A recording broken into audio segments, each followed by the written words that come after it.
पटना साहिब से सांसद रविशंकर प्रसाद आखिरकार 1 महीने 1 दिन बाद अपने संसदीय क्षेत्र पटना पहुंच ही गए।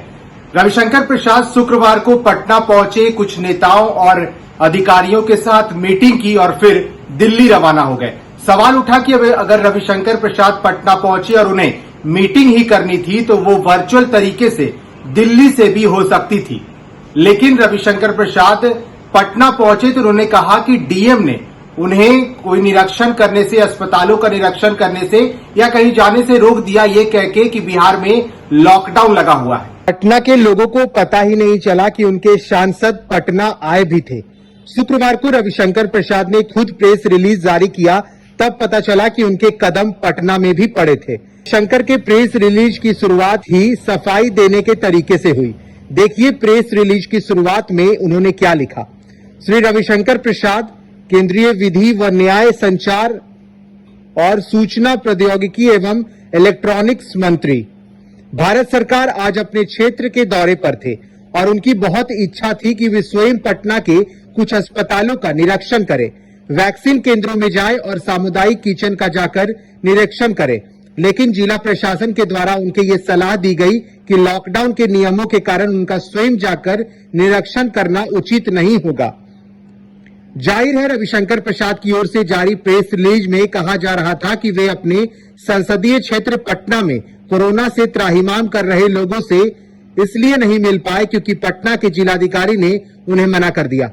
जब डीएम ने मना कर दिया तो रविशंकर प्रसाद ने पटना साहिब संसदीय क्षेत्र के चारों बीजेपी विधायक नंदकिशोर यादव, अरुण सिन्हा, पथ निर्माण मंत्री नितिन नवीन, संजीव चौरसिया और भाजपा पटना महानगर के अध्यक्ष अभिषेक कुमार के साथ पटना के जिलाधिकारी और दूसरे पदाधिकारियों के साथ वर्चुअल मीटिंग की। रविशंकर प्रसाद ने पटना डीएम को कहा कि विभिन्न अस्पतालों में कितने खाली बेड, कितने आईसीयू और वेंटिलेटर बेड उपलब्ध है, इसकी जानकारी जनप्रतिनिधियों और जनता के लिए सार्वजनिक रूप से उपलब्ध होना चाहिए ताकि बीमारी की अवस्था में जनता को राहत मिले। साथ ही टेस्टिंग की रिपोर्ट 48 घंटे के अंदर उपलब्ध हो, इसकी पूरी कोशिश की जाए तथा वैक्सीनेशन की प्रक्रिया में तेज गति लाई जाए। पटना के डीएम ने रविशंकर प्रसाद को सूचना दी कि अब जिले में ऑक्सीजन की कोई कमी नहीं है। रविशंकर प्रसाद की ओर से जारी प्रेस रिलीज में कहा गया है कि पटना डीएम ने बैठक में खास तौर पर उल्लेख किया कि मंत्री जी की कोशिश से टिस्को जमशेदपुर और बोकारो स्टील प्लांट से पटना को पर्याप्त ऑक्सीजन मिल पाया। आज मैं पटना लोकसभा क्षेत्र में आया था। मेरी बहुत इच्छा थी कि मैं स्वयं अस्पतालों का निरीक्षण करूं, जो कम्युनिटी किचन केंद्र बने हैं वहां जाऊं और जो वैक्सीन सेंटर हैं वहां भी जाकर देखने की इच्छा थी और उसके मैं पटना आया भी था। लेकिन प्रशासन की ओर से मुझे सलाह दी गई कि चूंकि लॉकडाउन है अतः मेरा जाना उचित नहीं होगा। अभी मुझे ये सलाह माननी पड़ी।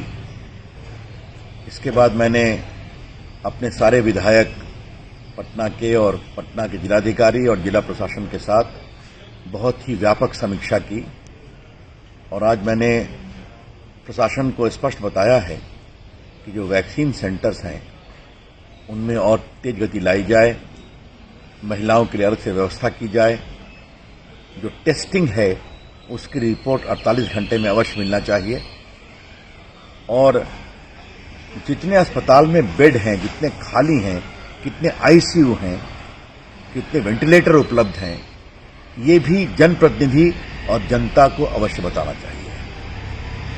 मैंने पटना के कलेक्टर से ये भी स्पष्ट निर्देश दिया कि प्रधानमंत्री जी ने गरीबों के लिए 2 महीने का राशन फ्री किया है, बिहार सरकार ने किया है, तो ये पूरा राशन लोगों को मिले मुफ्त, इसकी विशेष व्यवस्था की जाए। साथ ही जो जीवन रक्षक दवाएं हैं उसकी उपलब्धता भी होनी चाहिए। ये बात को बहुत ही विशेष रूप से कहा और पटना के श्मशान घाट पर जो विद्युत शवदाह है वो ठीक ठाक चले, इसका भी मॉनिटरिंग प्रभावी रूप से होना चाहिए। इस चर्चा के अलावे मैंने ये भी सूचित किया कि मुझे डॉक्टर नरेश त्रेहान ने कल ही ये बताया दिल्ली में कि पटना में मेदांता अस्पताल अगले हफ्ते से कोविड के इलाज के लिए शुरू हो जाएगा और मेरे प्रयास से आईजीएमएस शेखपुरा पटना में 100 बेड के लिए एक डेडिकेटेड ऑक्सीजन संयंत्र बहुत जल्द स्थापित किया जाएगा और साथ ही मेरे प्रयास से लगभग 75 ऑक्सीजन कॉन्सेंट्रेटर पटना में जो हमारे छोटे छोटे स्वास्थ्य केंद्र हैं और बाकी की उपलब्धता के लिए ताकि जनता को उससे सहूलियत हो इसकी मैं व्यवस्था करा रहा हूं। मैं अपने क्षेत्र की जनता के प्रति हमेशा सजग हूं और रहूंगा और उनकी चिंता कम से कम हो इसके लिए हमारा प्रयास जारी रहेगा।